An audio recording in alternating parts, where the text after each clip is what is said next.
What is the Schomburg Center? To me, it is home. The place where we come to see who we really are, not just somebody else's reflection of who we are. The Schomburg Center is a place of culture. It's a place of history. It's a place of knowledge. The Schomburg Center, to me, is a repository of all of the things that has documented our sense of worth as a people. For me, that means that it is a place of immense power. The Schomburg Center is a public research library and a cultural institution for the study of the Pan-African world. It is perhaps the best in the world.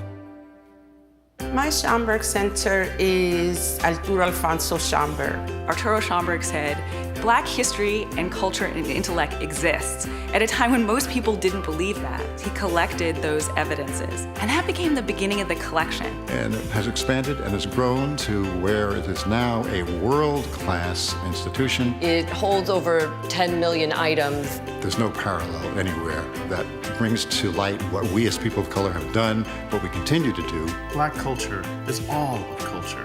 The universals that animate everyone's life happen here for all people. The Schomburg, for me, is one of the center pillars of Harlem. When I started the journey of finding out about Red Rooster and Harlem, the very first place I went to was the Schomburg. Researchers from around the world come and use what we have here. I could not have written just about any of the books that I've written without the Schomburg Center's archives, resources. The Schomburg Center is much more than a library. We encourage lifelong learning and exploration. The Junior Scholars Program is a Saturday program with students from 5th grade to senior year in high school to help them learn about Black history and culture. Learning about my history is important because it teaches me who I am. The Schomburg Junior Scholars Program is going to do nothing but uplift them. So many talented and brilliant people have walked the corridors of this amazing institution over the years. From Octavia Butler to Toni Morrison and James Baldwin, Ella Fitzgerald, Alvin Ailey, and Harry Belafonte, who graced the stage in this room of the American Negro Theater. This place evokes great memories. It was a gift to us in our community to really try to find that space to reflect expressions of Black experience. I just knew that the environment, what I saw these young African Americans doing, was a place I needed to be. What is my Schomburg Center? I'm standing here at the Cosmogram, which underneath holds the ashes of the poet Langston Hughes. On the evening when this Cosmogram was dedicated, people began to empty out of the auditorium. A jazz trio struck up, and to my amazement, Amira Baraka went over and asked Maya Angelou for a dance. And they started to dance on top of the Cosmogram, on top of the ashes of Langston Hughes, and I felt what a fitting way to kiss the memory of Langston. The Schomburg Center is a research institute and a library, but it's so much more than that. There's something going on every day. So many amazing people come here to talk about their creative craft, to share what inspires them. The Schomburg Center's collections help to tell stories even beyond our walls. The Schomburg Center is here in this exhibition at MoMA, One-Way Ticket, Jacob Lawrence's Migration Series. We depend on the resources of the Schomburg to enable us to tell this story. Thinking about the implications of the past on the present is absolutely crucial for understanding the next steps, understanding what we have to do to go forward. We today have the responsibility of making sure that new artists and activists, new scholars and poets know that this place continues to be a resource and a source of inspiration for the work that we must continue to do. The Schomburg Center is knowledge. The Schomburg Center, to me, is education. The Schomburg Center is home, it is family, it is foundational. The Schomburg Center is inspiration. The Schomburg is with me in everything that I do. Community, inside and out. The Schomburg Center is us. The Schomburg Center is you, and we invite each and every one of you to find your Schomburg Center.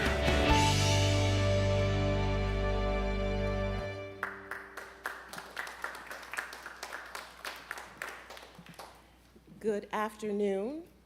Can you hear me? Good. Good afternoon, and welcome to the Schomburg Center for Research in Black Culture. I'm Joy Bivins, and I have the distinct privilege of serving as the director of Schomburg Center. And my colleagues and I are so pleased to be able to welcome you to this year's open house. A great deal of planning has gone into making this a robust, enjoyable, and enlightening experience. And as such, I want to be brief in my remarks so that we can get started. First, I'd like to acknowledge the New York Life Foundation for their generous support of today's program. We are so appreciative of your partnership in this event and look forward to working with you in the future. I also want to thank our volunteers for their work in making today's open house run smoothly. I'd like to acknowledge our members. Are there any Schomburg Society members here in the house? Great, Casey. For their support and generosity, especially during the dark days of the pandemic. I want to thank you. And if you are not a member, you certainly can become one today. The membership table is right outside of the auditorium. I hope that you visit the shop before you leave as well to pick up books and also gifts for the holiday season. Of course, I'd also like to thank every Schomburg colleague who has made this event possible, from public programs to the research division, special events, the shop, facilities, and security. All of this takes a village to put together. And finally, I want to extend deep gratitude to you for the honor of your presence here today. I mean, the city is open, it's beautiful outside. There are many places you could be, but you chose to be with us, and we are glad you are here. So now that you've been welcomed and thanks have gone out, I'd like to get started with the curators' presentations. And the first curator up is Barry Brown, who's our Associate Curator of Manuscripts, Archives, and Rare Books. Thank you for being here.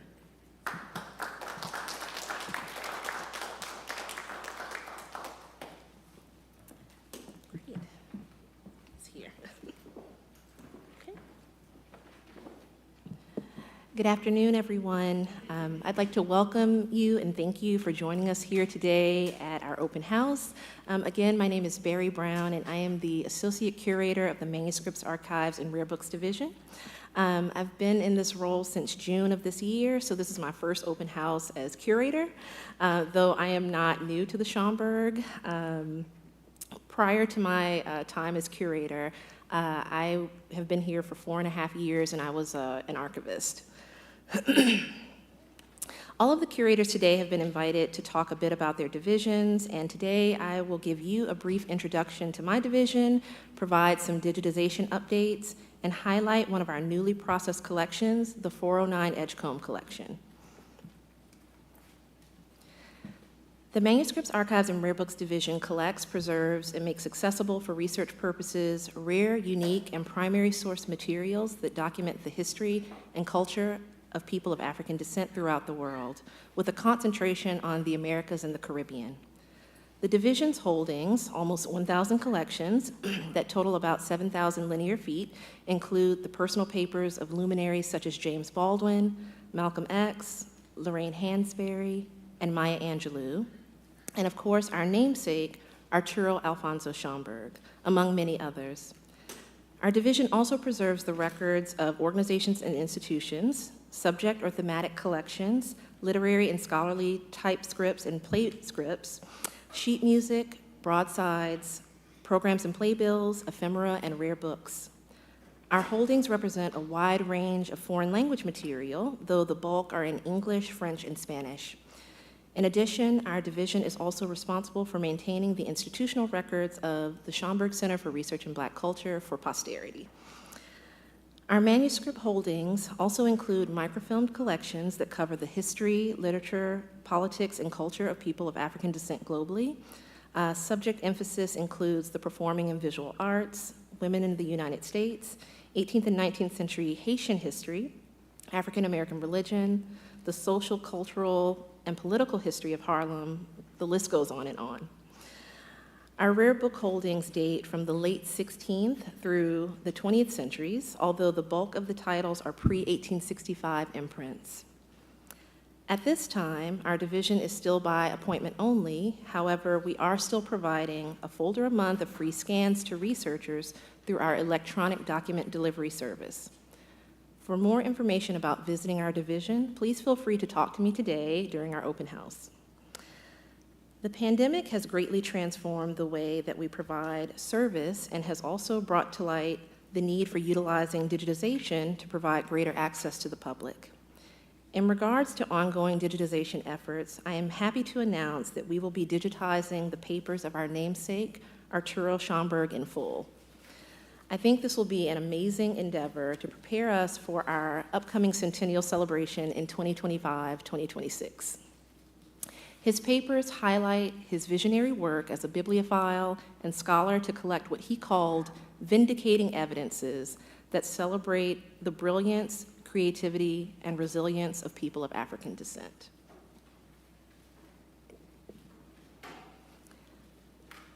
As I mentioned at the start of my presentation, I wanted to highlight one of our newly processed collections, the 409 Edgecombe collection. This collection was recently processed by one of our archivists here, Hughes. Located just south of the intersection of 155th Street and Edgecombe Avenue in the Sugar Hill district of Harlem, 409 Edgecombe is home to a 13-story apartment building that became famous in the 1930s and the 1940s as the home to so many well-known figures. Poet Langston Hughes called the building Harlem's House of Celebrities. Residents included W.B. and Shirley Du Bois, painter Aaron Douglas, literary critic William Stanley Braithwaite, sculptor Elizabeth Catlett, journalist Marvel Cook, and lawyer and future Supreme Court Justice Thurgood Marshall. Though initially its tenants were exclusively white, the building opened to Black tenants on December 1st, 1927. And they soon comprised the majority of the building's residents as 409's luxury amenities attracted members of New York's Black upper class. Home to writers, musicians, intellectuals, and activists, the building was both an important site of Black political organizing by hosting meetings of groups like the Civil Rights Congress and the women-led Sojourners for Truth and Justice, as well as a center of Harlem's vibrant social scene, where luminaries like Claude McKay, Countee Cullen, and George Gershwin reportedly mingled at all-night parties.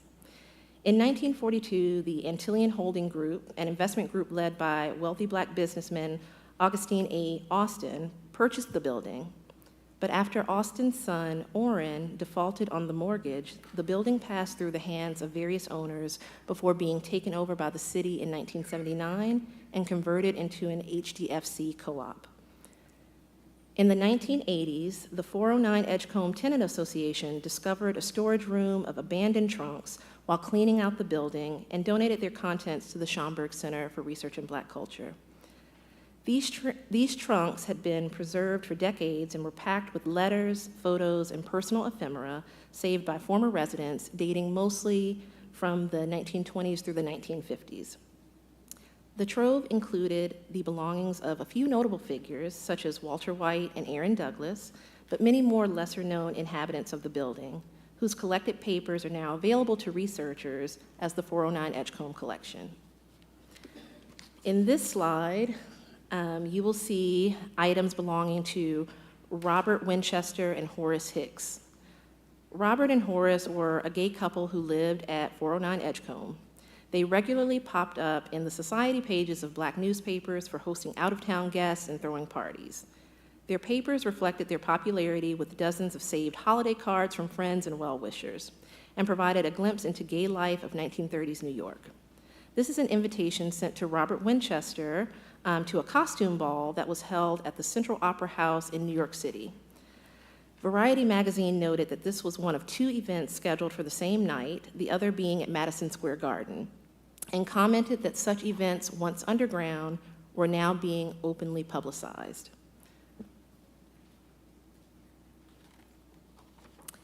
In this next slide, we have items from two separate tenants in 409 Edgecombe, the Boyd family to your left and William Anthony George to your right. The Boyd family consisted of Ruth, Carol, and Annette Boyd, who were siblings that performed together as the Boyd Trio at parties and other high society events. In addition, Carol, a pianist and singer, was part owner of Shea Clinton, described as, by the New York Amsterdam News as one of the swankiest of the Harlem nightclubs.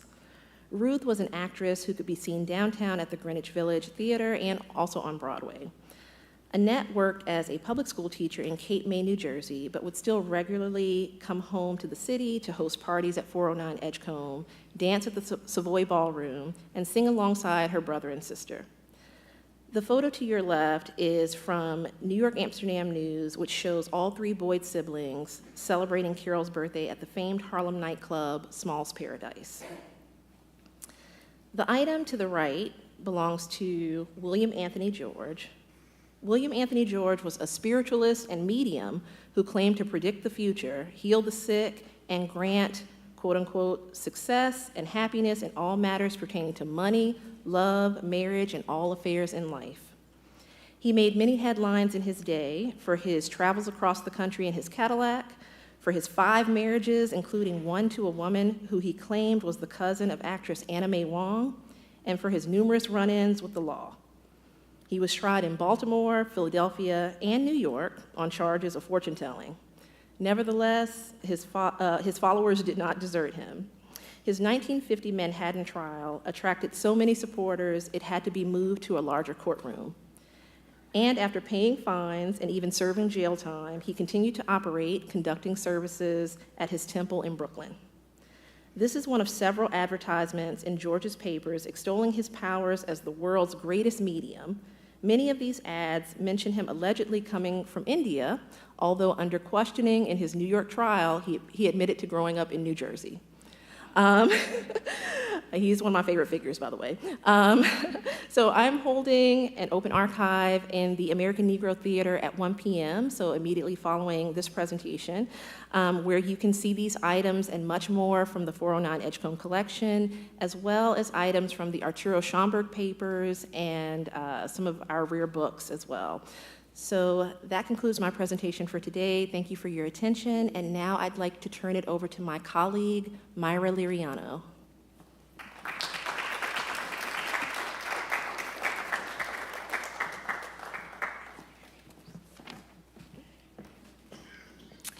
Good afternoon, everyone. My name is Myra Liriano. I am the Associate Chief Librarian of the Jean Blackwell Hudson Research and Reference Division, which is the collection or the division that collects the general collections at the Schomburg Center. And what that means is published materials, materials such as books, periodicals, newspapers. We also have lots of different kinds of materials that are on microfilm and microfiche. And of course, more and more these days, we have a lot of material that has been digitized and made available through databases and other online sources. Our division is open to anyone. We accept walk-ins. You don't have to make an appointment. And it's the place where you come when you are either just getting started or you need additional information. You can go deep with our collections. There's a lot of material that that can inform and give you deep knowledge about things, but it's also a place where you can come if you're starting to do your family history research, if you just want sort of information about Harlem, about your building or your neighborhood. And that's the part that I want to focus on today, because we spend a lot of time talking about our collections of our material that's in the stacks, and it's a closed stacks, and it's getting close to about 500,000 items. But I want to focus on a collection that is the only part of the Schomburg Library that is browsable. And that's what we call the open shelf collection, but it's really in the reference collection. And reference nowadays, a lot of times people, the way they do reference now is they go to Google and they run a search. So this collection is probably not used as much as it used to be, but I'm here to tell you that there are reasons to come in and still use books, which is why I have these props here today. So reference, of course, is, you can get great information online, but there's some information that you may be looking for that you're not going to find online, or you're not going to find enough of, or maybe the quality is not going to be what you're looking for. And this is a time to come into the library and to come down to the Research and Reference Division.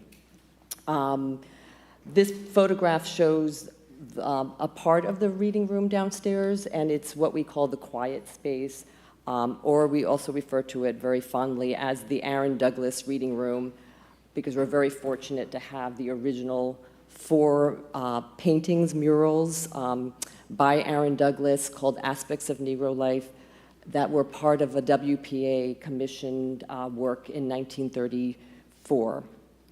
So if you come into the space, you can actually look at the murals, but around on the shelves, you'll see books, and those books are browsable. When I started working here 9 years ago, I consider myself a pretty experienced reference librarian, had worked in other places. I've actually been at the New York Public Library for 20 years. And, of course, anytime you work in a new place, you have to learn the collections. And as a reference librarian, I have to learn the reference collections. And very quickly, I discovered a set of biographies that are in this room that time and time again became very useful to me as I helped researchers. And so the focus of my talk today is going to be on those sets of books, and more importantly, on the woman who created those books. And because I soon discovered that she produced many other reference books that I used a lot with patrons. And it's the kind of information that the Schomburg Center, that Black librarians really contributed to knowledge that we kind of take for granted today. So visionary librarian Jessie Carney Smith and the Art of Reference is the title of this talk. Librarian, author, educator Jessie Carney Smith devoted her life to producing groundbreaking reference works capturing the impact of African Americans past and present. She was born September 24th in 1930 in Greensboro, North Carolina. Early in her life, she was very drawn to books and education, and she thought she wanted to become a teacher and went to school for that. Along the way, though, she ended up in Nashville, and after getting, at this point, I think she's got she definitely has a master's and maybe was starting to work on another master's degree. But in 1957, she started working at Fisk University in Nashville, and at the time, the first job she got there was as a secretary to the head librarian, who was the acclaimed author and leading figure of the Harlem Renaissance, Arna Bontemps. Bontemps encouraged Smith to pursue a career as a librarian, and he himself had, along, with being really accomplished as an author, poet, as a literary figure, really important here in Harlem. He did, when he moved to Fisk, and they wanted to hire him as a librarian, he set out to actually get a master's in library science. He thought it was really important to have that grounding, and he encouraged Jessie to also do that as well. And she took it a step further, and in 1964, she was the first African American to earn a PhD in library science from the University of Illinois. The following year, Jessie ends up becoming the head of the Fisk University Library after Arna Bontemps retires. And so this was in 1965. And she has that job until 2020. So for 55 years, she was the head librarian, and she became the dean of the library at Fisk. which is really remarkable when you think that for 55 years she has the same job. But she also worked at Fisk for like 7 years before that. So she is still alive, so retired when she was 90. She's 92 years old now. And she published this book last year called Black First, 500 Years of Trailblazing Achievements and Groundbreaking Events. So she's still very active. But I really want to focus on what she's best known for, which is this title. This is just one volume of 3, and it's called Notable Black American Women. So Dr. Smith, for years, started collecting notes on Black women whose contributions were worthy of mention. So that was her quote. She was inspired by a work that had been published in 1893 by a gentleman named Monroe Majors, and the book is called Noted Negro Women, Their Triumphs and Activities. And it's really the first known biographical book of African American women. And we actually have 2 copies of that book in the Manuscripts, Archives, and Rare Book collection. And you can also find it online because it has been digitized and is available in digital form. So Dr. Smith, what she set out to document the lives of African American women, and she was interested in women that were well known, but kind of what really motivated her was actually also documenting women that were lesser known. And she says, when I'm writing a biography, I would rather write about an obscure person than one who's well known, because I like to provide new or little known information to people. At some point, she worked with a publisher. There's a very well-known publisher of reference materials in libraries called Gale. So she was working with Gale, and this is like in the 80s, to produce this 20 years worth of collecting names and biographies into a published work. So after 5 years of working on this project and 200 contributors, so 200 people writing the entries, and she worked, like I said, she had a full-time job, so she's doing this in the evenings. She was waking up at 4 a.m. To work on this, working on this on the weekends, and she produced the first volume of Notable Black American Women. This first volume has 500 entries, and you can see that it's a pretty big book. It's very heavy. And as you look through it, you'll actually see that Dr. Smith actually contributes a lot of the entries, although there were other people who contributed the entries. That year, when this was published in 1992, it did win many awards, including the American Library's it was noted as an outstanding reference source. Then she published 2 more volumes. So by the time she gets to volume 3 in 2003, she has 1,100 entries.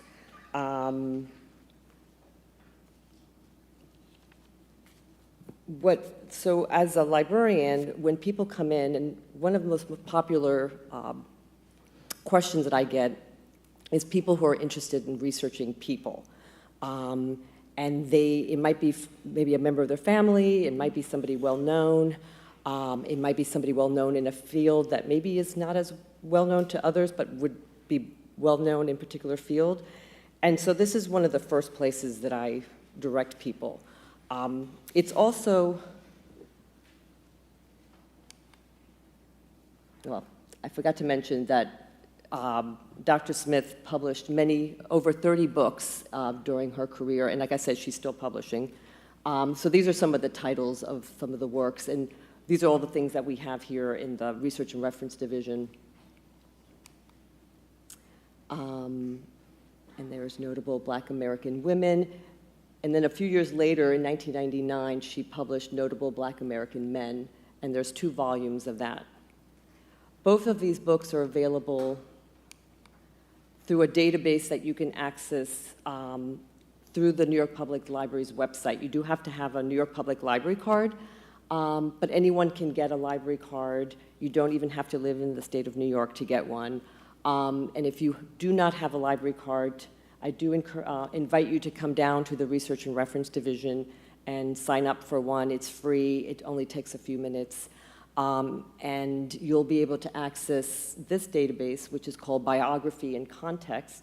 And within this Biography and Context database, you will find all the volumes of notable Black American men and women. So one of the things, one of the interesting points to make about this work is that when it came out in 1992, there were a lot of women that had never been in any other kind of reference work before. It really was truly groundbreaking at the time. I still come back to it because the details that you find in these entries are unlike the details that you find in sort of standard works of reference. I always tell people you're going to find nuggets of information about a person's life that you're just not going to find anywhere else. And, you know, being the librarian that she was, what I also love about the entries in here is that they all include a bibliography in the end, so you can find out, you know, other sources. But it's really remarkable when you look through, especially these the earlier volumes, and to think about like how so many of these women really were not listed in other places. And now you can find more, which is great.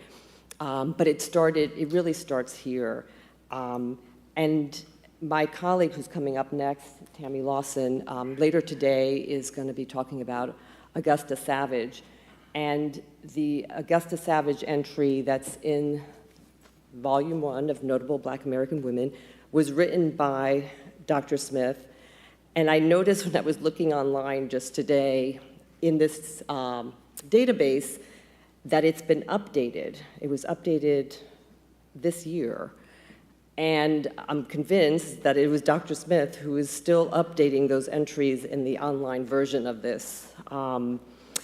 So reference books are still really important, and even though you can access many of them online, there are many that are not online. So when you come down and you do research in the Research and Reference Division, please feel free to browse the shelves.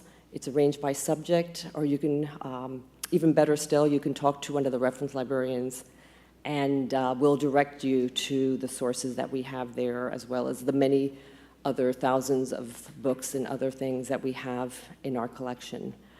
So I hope you'll come back. And I will now turn it over to my colleague, Tammy Lawson, who's the curator of the Art and Artifacts Division. Thank you.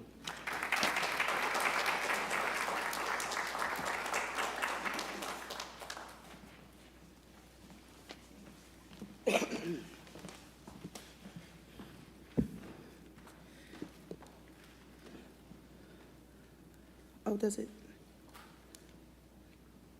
Okay. Hello. Hi, my name is Tammy Lawson, and I'm the curator of the Art and Artifacts Division here at the Schomburg Center, where I manage a collection of 15,000 items that visually document the Black diaspora. The collection is made up of African art, fine art, that includes paintings, sculpture, fine art prints, drawings. We have ephemeral material, Pullman Porter uniforms, Ku Klux Klan uniforms, nurses' capes, baseballs. We also have, that's material culture items that we have. We have ephemeral items such as posters, buttons, postcards, calendars, things that document the Black diaspora. We collect across the diaspora. So today, I'm just going to share with you a few of the items that we recently acquired this past year and just give you an idea of the work that we do in the Art and Artifacts Division, documenting items as they come in, and also showing you a few works that we conserved today, this year, with a Bank of America grant. Am I clipping this, or is this rolling by itself? Okay, so here's a piece that we received in 2020 by Harlem quilter Michael Cummins. This is hanging right now in our reading room. It's a quilt called James Baldwin, Born into a Lie #1. He has 3 in this series, and we're very happy to have this, as we do have the James Baldwin papers in our archives division, so this is a nice component. Another Harlem artist, Shabalala Self, gave us this beautiful work, a fabric piece, and that's her just pointing out the work. Shabalala does a lot of work. She works in interdisciplinary and across art, sculpture, and she also did an experimental play this year, and Uggs partnered with her and created these boots. She also gave us these boots. We got a 1948 Brooklyn Dodgers baseball signed by Jackie Robinson. You see his name is in the middle, Roy Campanella, and the rest of the team, but those are the 2. We also got Augusta Savage paint palette. Augusta Savage is a sculptor, and we have the largest collection of her work in our collections. Augusta Savage was a sculptor, art activist, a teacher, and she in fact had one of her art schools here at the library in 1935. Jacob Lawrence was one of her students. Charles Austin co-directed her classes here. She was a teacher to so many students. She taught them, and then when the WPA came along, she got them jobs at Harlem Hospital. So one of her relatives gave us her painter's palette, and I said, sure, we'll take it. Here's a Lincoln nurse's cape from 1937. And the Lincoln School of Nurses was a nursing school that started in New York at the turn of the century. It was a nursing school, one of its kind, that graduated over 1,800 nurses from the United States, the Caribbean, and Africa. So they would come here to the Lincoln School, and this woman, Miss Paula Willis, gave me her mother's 1937 cape. It was in excellent condition. She was very proud of it. And I said, of course, I'll take it. We also have the Lincoln School of Nurses papers in the archives division. So we try to work together. If one of the other divisions has a collection, I try to collect something to document it visually so that you could see it as well.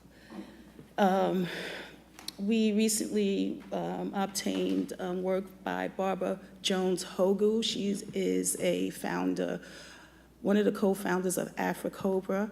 Afrocobra was an art collective in the 60s that used bright colors and graphics in their works to speak to Black people, and they use subject matter. So this is me receiving and opening up the work, and if you go up to the Art and Artifacts division, I have it out so that you can see it as well. And here's another one, People Unite, One People Unite by Barbara Jones Hugo. So what I'm trying to do right now is fill gaps in the collection with women artists. So lately, I've been looking at Black women artists because they are underrepresented in most collections, whether they be Black collections or not. So I've been beefing up the collections with Black women artists. Here's Kimberly B. Coates. She's a Harlem artist, born and raised here in Harlem. And she had a show recently in Brooklyn at Mokata, and I was able to secure this piece from her, Planting Seeds in the Break of Dawn, Sunflower Hours. So this is one of the pieces. I haven't gotten it framed yet, but we're happy to have it. Here's another piece by Helena Metaferia. She is an Ethiopian-American artist, and this is after Empress Menen. And what she does is documents women activists. And what she usually does is make a print of a crown, because Black women actually hold up all these movements. We often in the background, but we're in it. We start them, we do everything. So she did a series where she was honoring Black women who participated in movements across the country. And what she would do is make a crown, and then she would use the archives, microfiche, photos, newspaper print for the crown. But when I was looking at her work, she did an actual crown. And if you could see right here, this piece is after the crown of Empress Menen, but there's Black Power fist, and then in the crown itself, she burned a print of the Blue Hill march from 1969 in Boston. So I guess you can see like the people in the crown. So I was very happy to receive that. And then we also have digital projects that we're working on.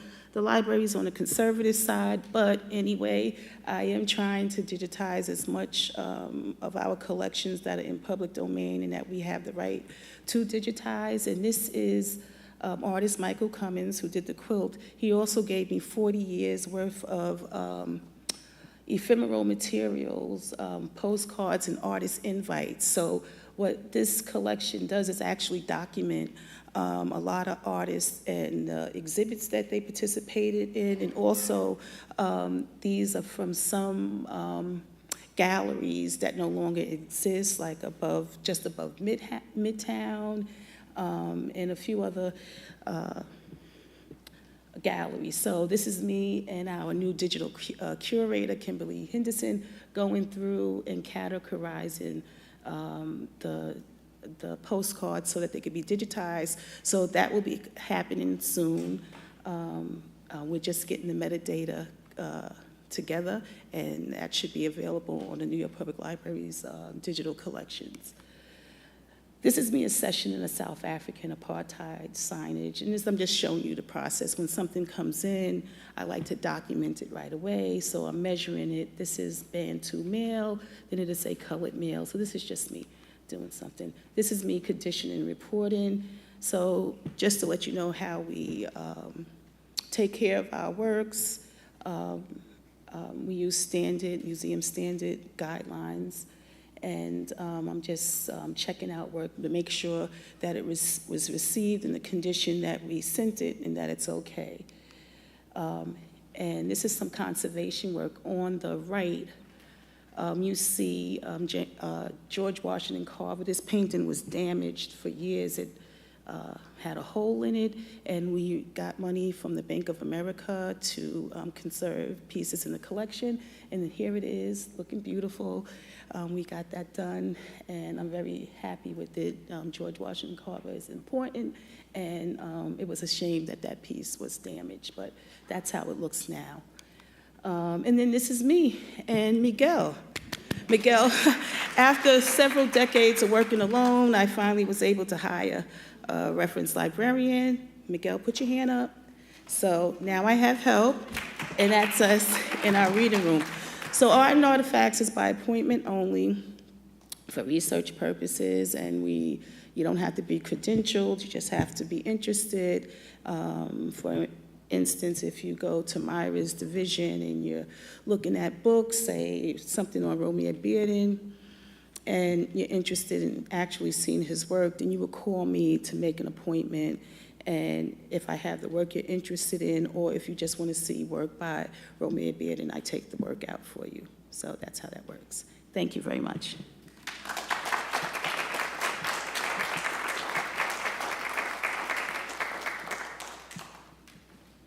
Good afternoon. Hi, my name is Dalila Scruggs, and I am the curator of photographs and prints here at the Schomburg, and I've had the pleasure of heading this division for a little over a year now. I am fortunate. I'm just going to see if the PowerPoint is going to come up. Great, it looks like it's going to come soon. I'm fortunate to have inherited this division from two really significant curators. The division was actually formed as a unit by Deborah Willis, who is now a MacArthur Genius Award-winning historian of photography. And then it was turned over to Mary Yearwood, who for 30 years developed rich relationships with New York photographers. And under their leadership, the collection grew from what was Arturo Schomburg's seed library to a collection of over 500,000 works on paper, ranging from mid-18th century graphics all the way to contemporary art photography. Since I only have a brief time with you, I'm going to focus on just the highlights of the photography collection. We'll start at the beginning. The division actually has a really capacious scope. We are able to tell the history of photography through all mediums from the very dawn of photography, including daguerreotypes, ambrotypes, and tintypes. And here I'm showing you an ambrotype by sisters Maricha and Pauline Lyons. Unlike so many of the photographs of 19th century African Americans, we actually know who these people are. The identities of these sitters. Maricha, her descendant, Harry Williamson, donated a collection of papers and photographs to the Schomburg. And so not only do we have these photographs, we also have a memoir typewritten by Maricha in our Manuscripts division. Not only can we trace the history of photography as a medium through our collection, but we can look at it as material evidence of the ways that African Americans have made claims for their humanity and their citizenship. So I'm showing you here, on the far left, a photograph, a carte de visite of Frederick Douglass, and then in the center, you have a photograph of Sojourner Truth. Both of these abolitionists used photography almost theoretically to make claims in advancing their abolitionist cause. We also have work showing the Harlem Renaissance. Here, I'm showing you two of the leading photographers of the Harlem Renaissance and their most iconic work, both of which are in our collection. So by now you're picking up that we can actually just tell the whole arc of Black history through photography in our collection. And so in keeping with that, I'm showing you now photographs that document the civil rights movement and the lives of African Americans in the 50s and 60s. I want to especially highlight Richard Saunders' work on the left. He is an absolutely phenomenal photographer and yet unsung. We actually own the most comprehensive collection of his work in the world, or at least among the most, and we are in the process of cataloging his collection right now, and a finding aid should be available in the next few months for you to access.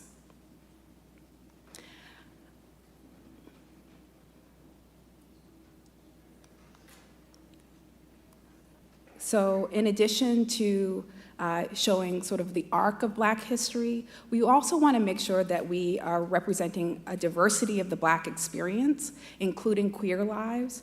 So last year, we finished processing the Stormy DeLaveray photograph collection, and that's also on the left here. Here, you'll see Stormy DeLaveray pictured in her drag performance as a drag man of the Jewel Box Review. Today, we remember Stormy as an activist of the LGBTQ movement, one of the people who sparked the Stonewall Rebellion, and then kind of led what became the gay rights movement of the late 60s and 70s. This photograph collection, which is her personal photographs, are in our collection alongside papers in MARB, in the Manuscripts division.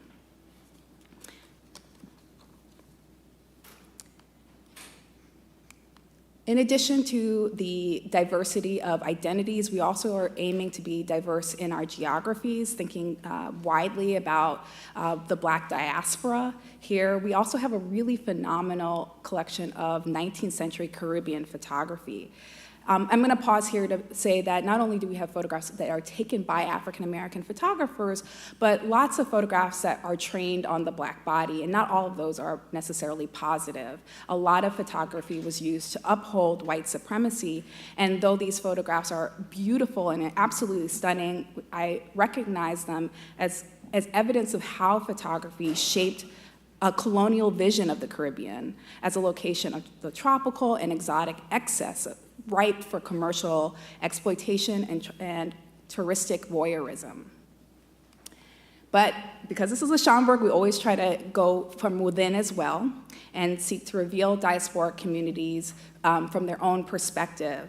And so on the right, I'm showing you an example of a large collection of photographs by Afro-Cuban photographer Romulo Lachetinere, or Lachetinere.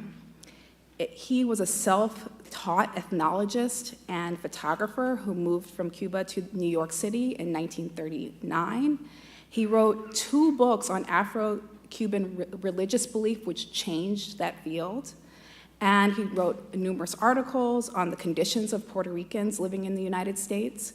And he picked up the camera in the mid-1940s and began using it to photograph the social conditions and living experiences of African Americans and Puerto Ricans in East Harlem and Brooklyn. The photograph that I'm showing you here is from 1952, when he was in Puerto Rico documenting the conditions of workers and their families there. I'm beginning to wrap up, and I want to let you know that if you are interested in coming to our division, maybe you can take out your cell phone and take a picture of this slide, because this will have all the information that you will need to get started. We are open, appointment preferred, so that we can bring things out, but you are welcome to drop in as well. And there's some really remarkable resources on our digital collections, as well as a LibGuide that will help orient you to how to do research in our collection. And so by way of wrapping up, I want to acknowledge the team that makes our division work.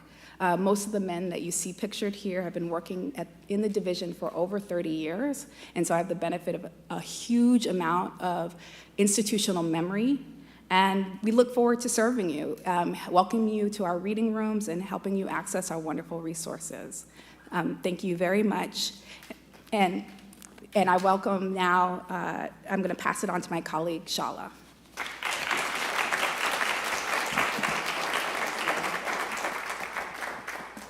Thank you, Dalila. Thank you, Dalila. Good afternoon. Thank you. I am Shala Lynch, the curator of the Moving Image. Oops, this is not me.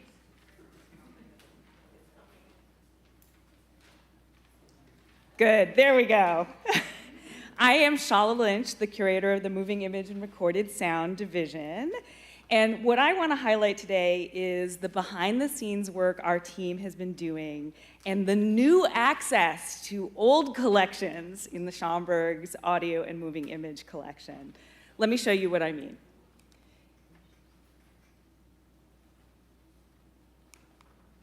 This was us in 2013 when I first got here. We were 2 small audio-visual stations in the back of JBH. Thank you, Myra.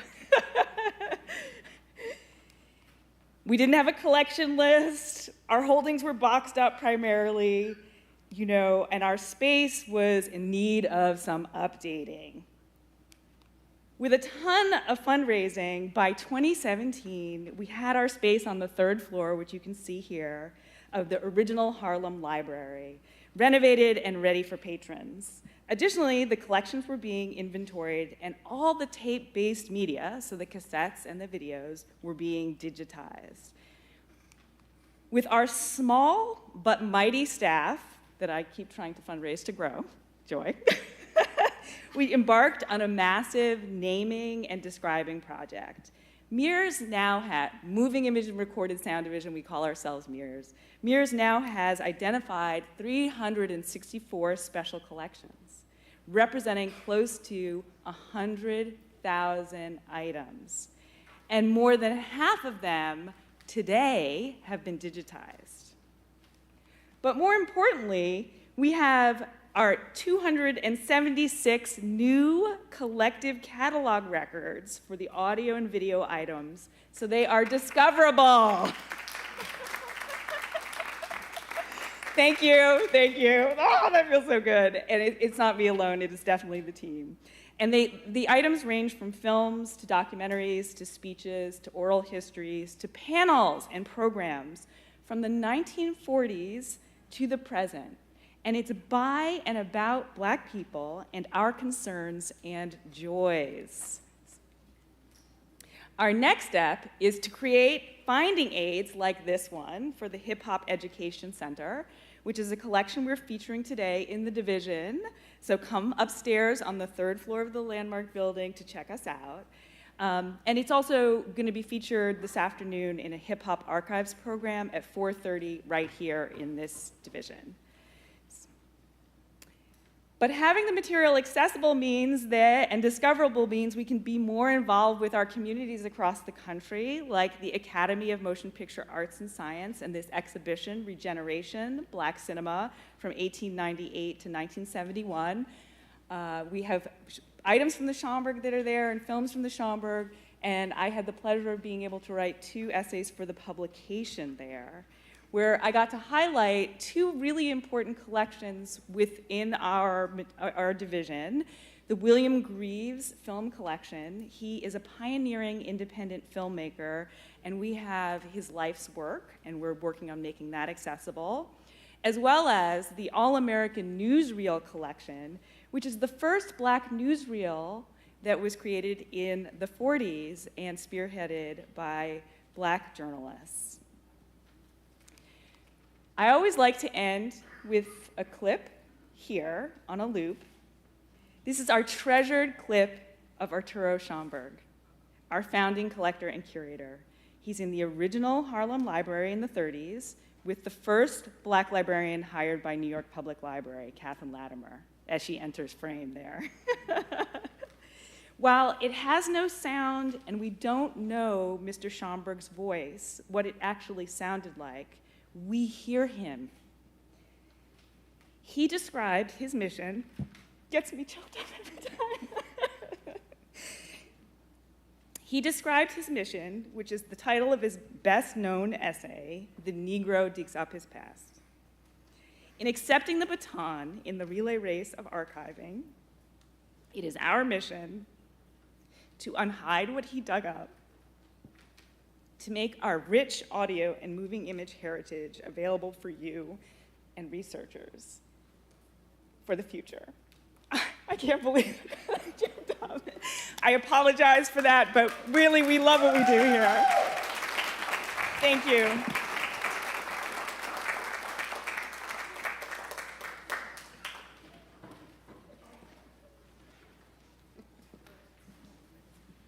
Good afternoon. Welcome to the Schomburg. It's great to see you all. My name is Brent Edwards, and I'm the last presenter of the afternoon. I'm here to talk about the Scholars in Residence program. I'm a professor at Columbia University in English and Comparative Literature and Jazz Studies, and I also run the Scholars in Residence program here. You know all the things that the Schomburg is. It's a community center, it's a library, it's a performance space, it's an art gallery, but it's also one of the New York Public Library's keystone research libraries.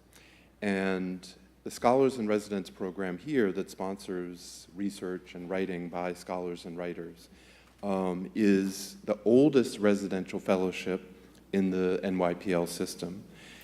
It's also, as far as I know, the oldest residential fellowship for research in African diasporic studies in the world. We were founded in 1983, so we have been in existence for 39 years, nearing our 40th anniversary celebration. And we've supported the work of more than 275 fellows who have come through over the years.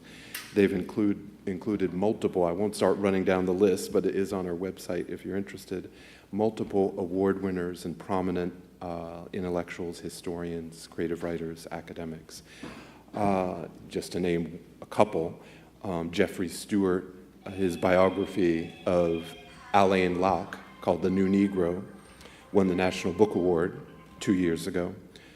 I just grabbed off my shelf downstairs in the Scholars Center a couple of recent publications by former scholars in residence.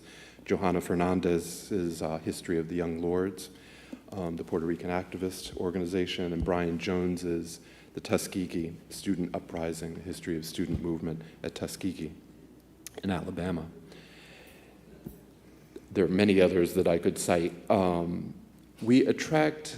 program has supported academic scholars. Many of the scholars in residence are academics, university professors, but we also support independent researchers. You don't have to have a PhD to apply. Creative writers, there's a poet in our group this year and a novelist, and independent journalists and nonfiction writers, playwrights, writers and researchers of various kinds. There are 6 long-term fellows in residence at any given time. That means they're here for either a semester or for a full academic year from September to June. And there are usually 4 to 6 short-term fellows who are here for 1 to 3 months. And they're doing all kinds of things.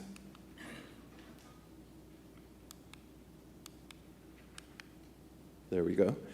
They're doing all kinds of things in the research divisions of the Schomburg. You see Anasa Hicks, who was a fellow a couple of years ago. In the height of the pandemic, the fellows were still here doing their research, up in the Manuscript Archives and Rare Books division doing research. And this is downstairs, pretty much directly below us, is a place that is not open to the public, the Scholars Center, where the scholars in residence have individual office space, and we also have a seminar room where we meet every week to discuss the work that they're doing in the archives and the projects that they're working on. So this was just last month, one of our seminars. We meet every Wednesday over lunch and discuss one of the fellows' works. Just to give you a peek inside the secret, bat cave of the Schomburg. But it's where a lot of exciting intellectual work happens. More information can be found about the Scholars in Residence program on the Schomburg website. There's a section on fellowships, and you'll see a listing for the Scholars in Residence program. Please check out what we do, and if any of you are writers or scholars and interested in getting support for your work, if you need to do long-term residential research at a repository like the Schomburg, please look into it. I'd be happy to, our email is there, I'd be happy to answer any questions about the program. Thank you.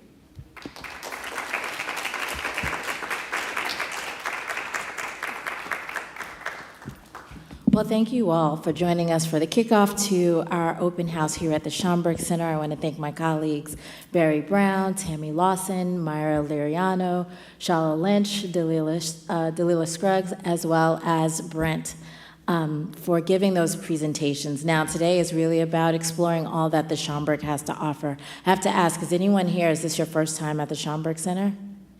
Okay, excellent. So yes, give them a round of applause. We appreciate you being a first time. So you especially want to make sure that you pick up one of the printed schedules, but there's also poster boards of the schedule posted around the Schomburg Center. And there are plenty of programs that are going to allow you to touch and feel and talk to the curators about what's in the collection. Actually, one that is starting now is with Barry, who talked about manuscripts, archives, and rare books. She was the first presentation, and that's happening down in the American Negro Theater. There is a youth scavenger hunt that is starting right about now. Certainly, if you're an adult and you want to make your way throughout the Schomburg Center, it's a nice way to explore the exhibitions as well as learn a little bit about the Schomburg. We don't have a prize for the adults, but we do have prizes for the young people. And then we return back here at 2 p.m. for a conversation with the incredible poet Marilyn Nelson and curator of art and artifacts Tammy Lawson, and they'll be discussing Augusta Savage. Marilyn Nelson published a book, Augusta Savage, The Shape of a Sculptor's Life, so she'll be reading her poetry, and then they'll also be in conversation, and there will be a book signing following. And the last thing I'll say about the 2 p.m. hour is that you get to explore the archives in photographs and prints at 2 p.m., which is on the 3rd floor of this particular building. And that'll be with Dalila Scruggs, as well as the rest of the staff in photographs and prints. And then 2:30, if you want to join me, I will be doing a tour of Bin Scene, which is one of our exhibitions that's in the front gallery here. Of course, there is so much more going on, so I hope you will take a look at the schedule. If you didn't already receive a little blue ticket, we do have gift bags that I suggest you pick up on your way out of the Schomburg Center so that you don't have to check it while going around to the various divisions. If you have any questions, most of our volunteers have on a purple shirt, so that should be easy to point out. But if not, you can also ask our security guards or anybody that you saw on the stage today. My name is Novella Ford, and I'm the Associate Director of Public Programs and Exhibitions here at the Schomburg Center. I'm so grateful to see you all on this Wakanda weekend, so I know that y'all are sliding us in between those things. And a representative from the education staff is not here today, but or here on the stage making a presentation, but Chadwick Boseman was a member of the Junior Scholars program staff in the early 2000s, and so we mourn his loss, as well as those who may only know him through the Black Panther movie franchise, but we know him as someone who cared for teens and young people and wanted to ensure their history of Black history, their knowledge of Black history and activism and culture in this country. With that said, please go about the Schomburg Center and explore. Thank you.